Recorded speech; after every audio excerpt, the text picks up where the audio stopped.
नमस्कार, MB news म्हणजे महाराष्ट्रातील बातमीपत्रामध्ये आपले स्वागत आहे। आमच्या चॅनलला अजूनपर्यंत सबस्क्राईब केले नसेल तर बातमी बघण्यापूर्वी अवश्य करा। तर बघूया आजची विशेष बातमी। काल आमदार अपात्रता निकाल हा शिंदे गटाकडून लागल्याने उभाटा गट चांगलाच आक्रमक झाला आहे।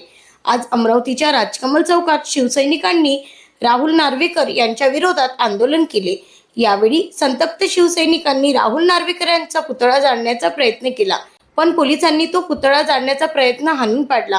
त्यानंतर राहुल नार्वेकर यांच्या फोटोवर लाथा चपला मारण्यात आल्या। यावेळी मोठ्या प्रमाणात राजकमल चौकात घोषणाबाजी करत राहुल नार्वेकर यांचा निषेध करण्यात आला आहे। ब्युरो रिपोर्ट, एमबी न्यूज, महाराष्ट्रातील बातमीपत्र, अमरावती। जो काही निर्णय दिलेला आहे हा निर्णय महाराष्ट्रालाच नव्हे तर संपूर्ण देशाला हादरा देणारा निर्णय झाला।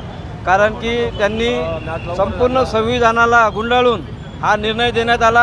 हा निर्णय सर्वसामान्य जनतेच्या सर्वांच्या विरोधातला निर्णय होता आणि या निर्णयाला माझा आणि सर्वांचा तुमचाच विरोध नव्हे तर संपूर्ण देशाचा विरोध आहे। कारण हा चुकीचा निर्णय त्याने ज्या गादीवर जो माणूस बसलेला आहे, ज्या संविधानाच्या ठिकाणावर तो बसलेला आहे, ज्या पदावर आहे, त्या पदावरून अशी त्या पदाची गनिमा एकदम खालच्या लेवलला नेऊन आजच्या या कालच्या निर्णयामुळे संपूर्ण देशाचं लक्ष त्याकडे होतं।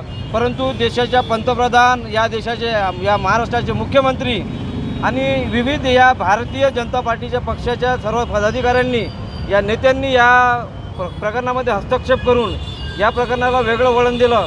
कारण शिवसेना ही अनेक वर्षापासून शिवसेना महाराष्ट्रामध्ये आहे।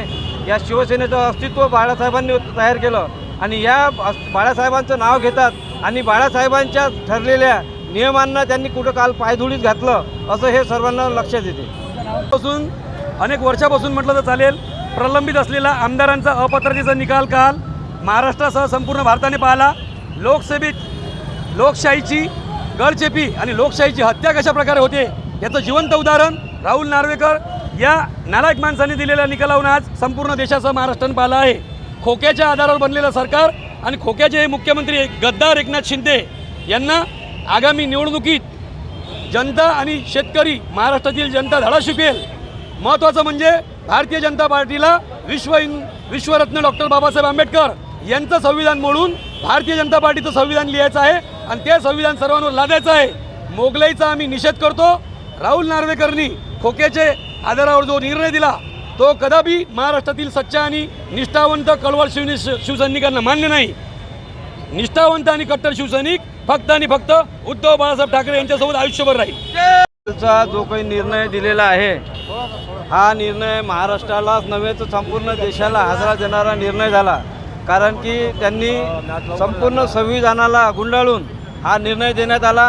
हा निर्णय सर्वसामान्य जनतेच्या सर्वांच्या विरोधातला निर्णय होता आणि या निर्णयाला माझा आणि सर्वांचा तुमचाच विरोध नव्हे तर संपूर्ण देशाचा विरोध आहे। कारण हा चुकीचा निर्णय त्याने ज्या गादीवर जो माणूस बसलेला आहे, ज्या संविधानाच्या ठिकाणावर तो बसलेला आहे, ज्या पदावर आहे, त्या पदावरून अशी त्या पदाची गनिमा एकदम खालच्या लेवलला नेऊन आजच्या या कालच्या निर्णयामुळे संपूर्ण देशाचं लक्ष त्याकडे होतं। परंतु देशाच्या पंतप्रधान, या देशाचे, या महाराष्ट्राचे मुख्यमंत्री आणि विविध या भारतीय जनता पार्टीच्या पक्षाच्या सर्व पदाधिकाऱ्यांनी, या नेत्यांनी या प्रकरणामध्ये हस्तक्षेप करून या प्रकरणाला वेगळं वळण दिलं। कारण शिवसेना ही अनेक वर्षापासून शिवसेना महाराष्ट्रामध्ये आहे। या शिवसेनेचं अस्तित्व बाळासाहेबांनी तयार केलं आणि या बाळासाहेबांचं नाव घेतात आणि बाळासाहेबांच्या ठरलेल्या नियमांना त्यांनी कुठं काल पायधुळीत घातलं असं हे सर्वांना लक्षात येते।